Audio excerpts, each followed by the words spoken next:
Hey everyone, welcome in. Today we're really diving into something that I know you're super passionate about, teen depression. It's a topic that hits close to home for so many people. Yeah, and especially since the pandemic, it's just become even more prevalent. Yeah. Yeah. Finding effective support that's actually accessible is so important. It feels incredibly urgent, right? And that's actually what led me to this really interesting study. It's published in Nature Human Behavior, and it's asking a really interesting question.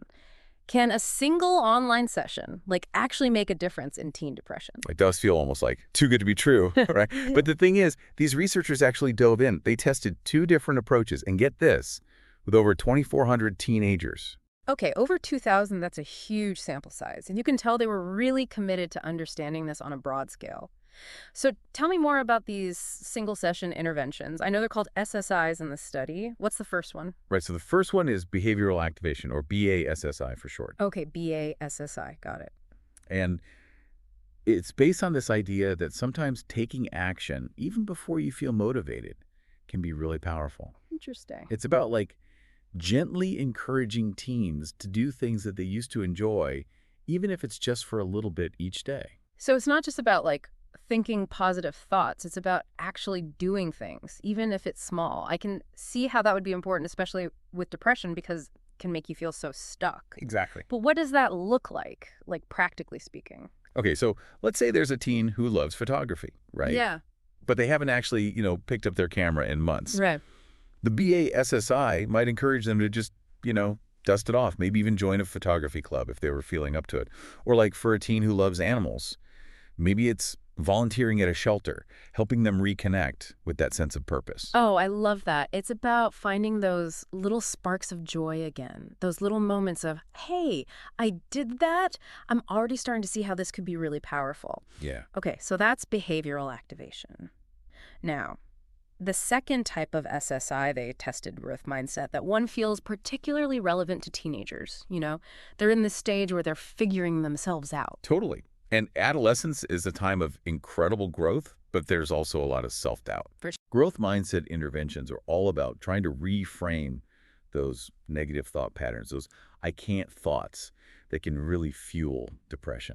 So instead of getting stuck in that, I'm just bad at math mindset. Exactly. It's Mhm. more like, okay, maybe math doesn't come easily to me yet, but I can definitely get better if I put in the effort. It's about changing those beliefs so they can actually reach their potential, and not just in school, but in life. I love that. Now, something I found really interesting about this study is that the researchers knew that to get a really good representation, they couldn't use those typical recruitment methods. They had to go where teenagers actually are, which basically means social media these days. Right, and that's a big deal, is recognizing how teenagers are actually connecting with each other, how they're communicating, how they're finding information. It's so smart. You've got to meet them where they are. But did it actually work? Did these single session interventions really make a difference in teen depression? Well, that's the big question, right? Hmm. And the results were actually really promising. Both of the interventions, so the behavioral activation and the growth mindset, they both actually showed significant reductions in depression symptoms. And this was after just 3 months compared to the control group. Wow, so even with such a short intervention, there were lasting effects. That's pretty remarkable to think that one online session could have that kind of impact. What about the other stuff we talked about, like hopelessness, that sense of agency? Did the study look at those too? Yeah, absolutely. And this is where it gets really interesting. So both of the interventions significantly reduced those feelings of hopelessness, which is so important because hopelessness is it's a huge part of depression. And get this, they also increased feelings of agency. So it's not just about feeling less bad, it's about actually feeling empowered to change things in your life, which is amazing. Exactly. Now I'm curious, were there any differences between those two approaches? Yeah, there's a really fascinating nuance here. So the growth mindset intervention, that one actually showed a unique benefit. It reduced not only the depression symptoms, but also anxiety and even COVID-related trauma. You know what? When I saw that in the study, it just clicked. When you believe that things can change, when you believe you have the power to actually make a difference, it just makes sense that you're going to be more resilient, more able to handle tough situations, even something like a global pandemic. Totally. It's Yeah. like building resilience from the inside out. Yes. And here's what I love about this. The benefits weren't just limited to those specific areas. Remember how you were saying you were drawn to this study because of how it looked at teen mental health holistically? Yeah. Well, Get this, the study also found a decrease in restrictive eating behaviors, and this was in both of the SSI groups. It's so interesting, right? It is. It really shows how interconnected everything is. When you address those negative thought patterns, when you promote that sense of agency, it can have these ripple effects on other challenges. Right. It's like those interventions are giving them a strong foundation, and that can impact other areas of their lives in really positive ways. I love that. Now, we do have to acknowledge every study has its limitations. This one is no different. Of course, of course. So, just to be thorough, what are some things that we should keep in mind when we're looking at these findings? Right. So one important thing to remember is that the study depended on self-reporting. So it was the teenagers themselves who were rating their symptoms. Right. Now, the researchers did use those standardized measures, which is good, Right? but, there's always a possibility of bias with self-reported data. Yeah, for sure. Some teens might not want to seem dramatic, so they downplay their symptoms. Others might want validation, so they overreport. It's just human. Exactly, exactly.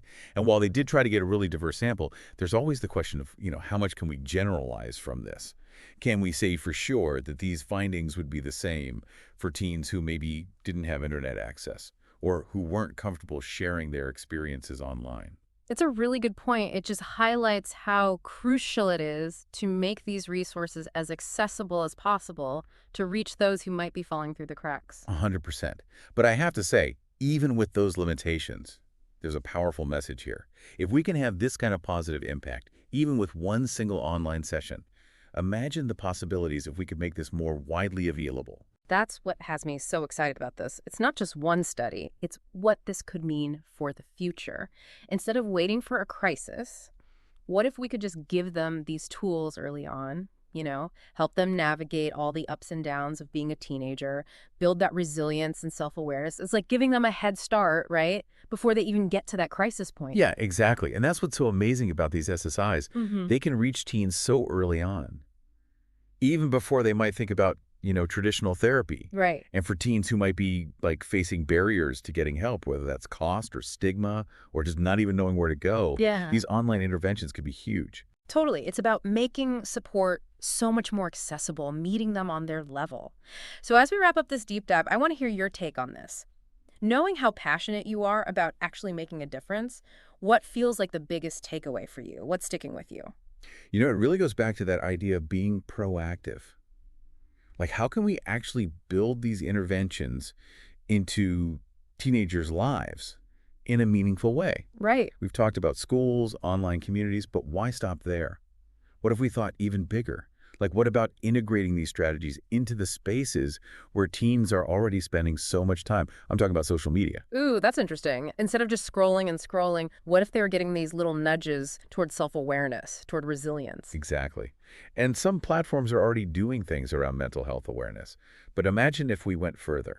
Yeah, What if we actually integrated those evidence-based interventions into how these platforms are designed? I know it's ambitious, it is. but it has so much potential. It could reach millions of teens, and the support would be there in a way that's natural, that makes sense to them.